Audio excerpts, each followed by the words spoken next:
There's been a lot of disagreement between science and religion lately. For example, in last week's article in the Times by Stephen Hawking, he mentioned that modern physics leaves no place for the role of God in the creation of the universe. Now, some may call this scientific fundamentalism. And to their defense, the religious leaders have said that science is about explaining things and religion is about experiencing and interpretation. I have two questions. My first question is, what do you believe as a physicist and as also the founder of Vivekananda Center? And my second question is, do you think science and religion can coexist? You see, we must always take into account the contemporary situation. We are supposed to be an evolving religion, prepared to move with the times and not get stuck in a rut.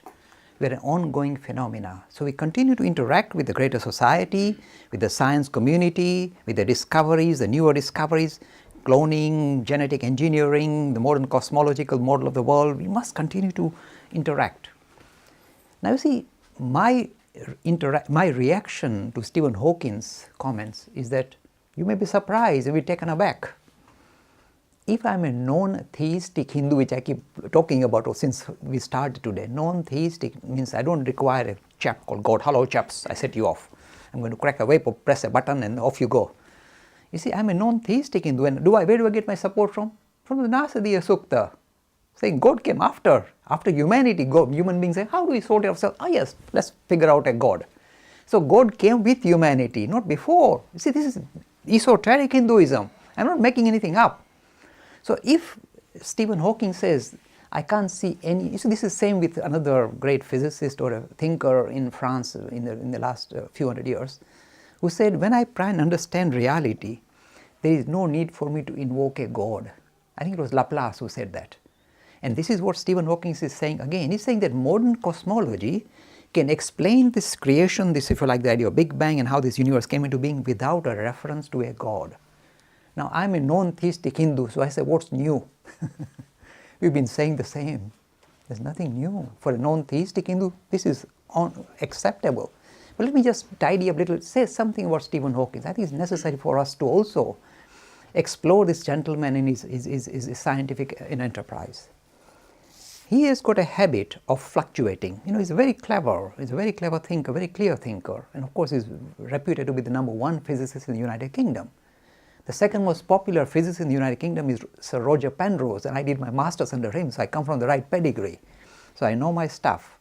So Stephen Hawking has been fluctuating. For example, a few years back, he wrote saying, this is arrogant Stephen Hawking, that we have sorted everything out now, we are just tightening the bolts and nuts and bolts of the final few bits and pieces that are not sorted out and not being clarified by science, but science is going to finish the enterprise. Science will be finished now. There will be nothing further to discover, you sort everything out. This is what he wrote. I forget how many years back. And then again, a few years back, he wrote, we have not sorted anything out, we'll never sort anything out. A pessimist. That was an arrogant Stephen Hawking, then a very pessimist Stephen Hawking. I don't agree with either of the view. I'm a realist, neither an optimist nor a pessimist, a realist. You see, when we try and make sense of the world, we continue to find interesting kind of convergence, areas of convergence, and we also find areas of divergence where things kind of seem to be much bigger than our ability to grasp it. So we kind of fluctuate between, this kind of, yes, we found the answer. And suddenly it's, oh dear, but these produce 10 more questions now, oh dear, where are we? This ability to be realist rather than optimist or a pessimist. Hawking has a good habit of fluctuating. So regarding this issue of cosmology, we have no difficulty with modern cosmology. I keep telling our youngsters, no difficulty. And I'm not making it up. I'm not torturing the text so that I can somehow fit it in. Modern cosmology is in absolute resonance with the ideas of the Hindus, ancient Hindus. This is non-theistic Hinduism. No God in the heavens setting us off.